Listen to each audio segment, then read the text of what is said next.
Chers amis, aujourd'hui je voudrais vous faire rapidement une petite vidéo par rapport à ce qui s'est passé dans l'ouverture des Jeux Olympiques à Paris. C'est un péché social, un péché d'État, et c'est socialement que nous devons réparer.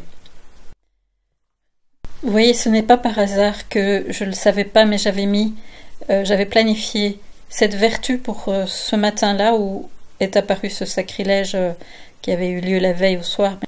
La vertu de modestie ou de réserve s'oppose au vice du divertissement ou de la plaisanterie. Le divertissement entraîne l'âme vers des mœurs dépravées. Le divertissement encourage les mœurs dépravées.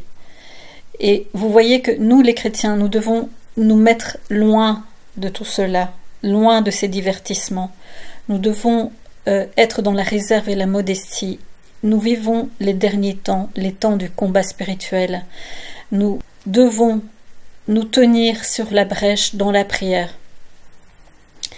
Donc, premièrement, nous éloigner de tout cela. Boycotter à vie la télévision et ces manifestations du monde qui vont devenir de plus en plus des blasphèmes et des sacrilèges envers les lois de Dieu, envers les commandements de Dieu, envers la famille, projet de Dieu, envers la vie, tu ne tueras pas, tu ne commettras pas d'adultère, tu aimeras le Seigneur ton Dieu de tout ton cœur, de toute ton âme, de toutes tes forces. Tous ces commandements sont bafoués par ces gens qui sont des satanistes, ils adorent Satan. Et si nous les écoutons, si nous allons à leur rencontre, si nous entrons dans leur jeu, nous faisons le jeu de Satan. Nous devons être l'armée du Seigneur. Et l'armée du Seigneur est une armée sur la brèche, une armée de réparation, une armée qui répare tous les blasphèmes faits à notre Seigneur. Et nous devons maintenant boycotter une fois pour toutes ces choses du monde, ces choses du monde qui vont devenir de plus en plus perverties parce que vous avez compris qu'ils utilisent maintenant les médias de communication, la télévision, les réseaux sociaux, pour faire apparaître partout leur plan. Et vous avez bien compris que dans ce plan apparaît ouvertement la destruction d'abord de la famille, la destruction du sacrifice perpétuel de notre Seigneur, ce sacrifice que Dieu lui-même, qui nous aime, qui nous a créés pour effacer nos péchés, vient se donner par amour, vient mourir sur la croix et nous donner son corps et son sang. Jésus est vraiment présent dans la Sainte Eucharistie et ce sacrifice perpétuel, c'est le plan de Satan de l'abolir. Mais il n'y parviendra pas. Il n'y parviendra pas, il veut seulement essayer d'effacer ce sacrifice dans nos cœurs. Mais nous allons réparer.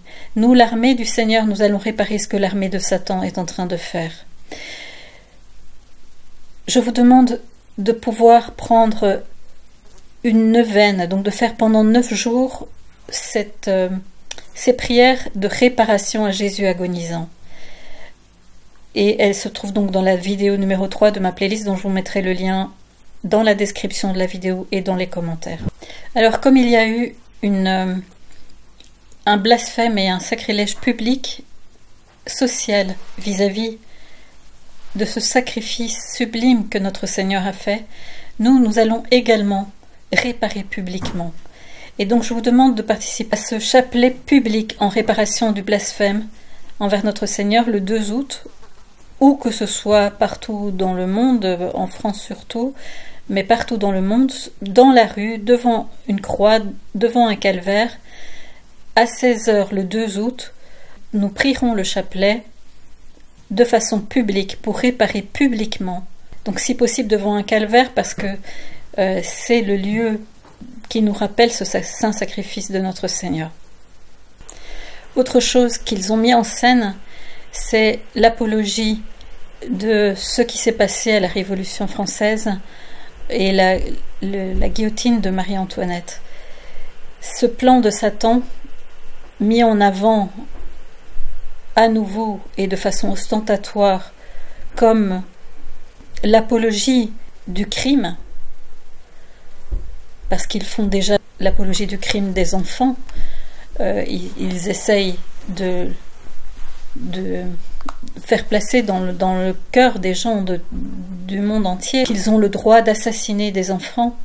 Et maintenant, ils essayent de montrer qu'ils ont bien fait d'assassiner des chrétiens.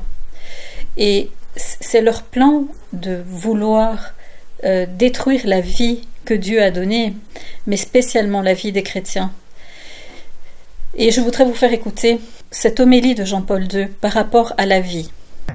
Questo cambiare e calpestare questo diritto santissimo di Dio. Ils n'ont pas le droit de piétiner ce droit sacré de Dieu qui est la vie. Questo popolo Ce attaccato alla peuple vita, tellement attaché à la popolo che vie, ama la vita, ce peuple qui che aime dà la la vie, vita, qui donne la vie, non può vivere ne peut pas vivre, sempre sotto la pressione di ne una peut pas civiltà toujours vivre sous la pression contraria, d'une civiltà della civilisation morte, défavorable, une qui ci civilisation vuole de mort. civiltà della vita. Il faut une civilisation de la vie. Nel nome di questo Cristo Au nom de ce Christ crocifisso e crucifié risorto, et di ressuscité, questo Cristo che è de ce vita, Christ qui est vie, via, verità, chemin, vérité et vita. et vie.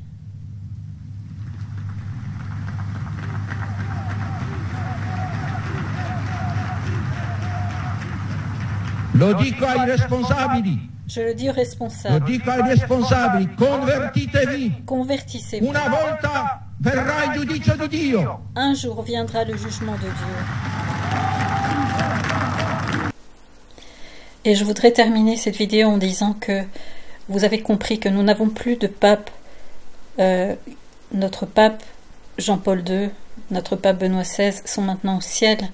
Les derniers papes sont au ciel. Nous sommes maintenant dans la période de la tribulation.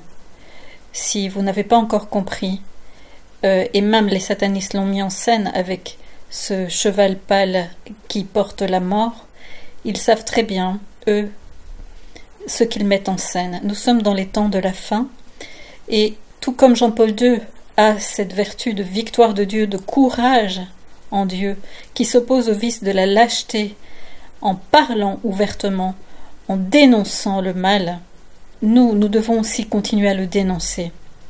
Vous avez bien compris que celui qui est maintenant sur le trône de pierre, qui s'est emparé de ce trône, est évidemment main dans la main avec ce pouvoir satanique. Lui-même, pendant l'ouverture de la journée des enfants, avait fait venir un travesti devant des enfants au Vatican.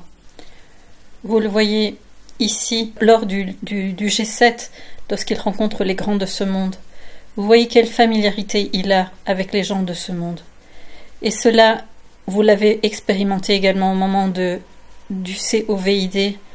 Vous avez expérimenté comment il a promu le plan de l'agenda satanique et mondialiste, le plan d'extermination des hommes, le plan de mort. Vous avez compris, si vous ne voulez pas être aveugle ouvertement, que aujourd'hui, celui qui est sur le trône de pierre n'est pas notre pape. Il est le faux prophète de l'Apocalypse, la seconde bête, celle qui prépare l'arrivée de l'Antichrist. Et très bientôt, vous verrez l'Antichrist arriver. Il se fera paraître comme un homme de paix. Il sera manipulateur, séducteur. Il aura provoqué une guerre qui l'arrêtera. Soyez très attentifs, soyez vraiment sur vos gardes. Ne regardez plus la télévision, n'absorbez rien de ce qui vient dans les nouvelles. Et mettez-vous en prière, soyez constamment en prière.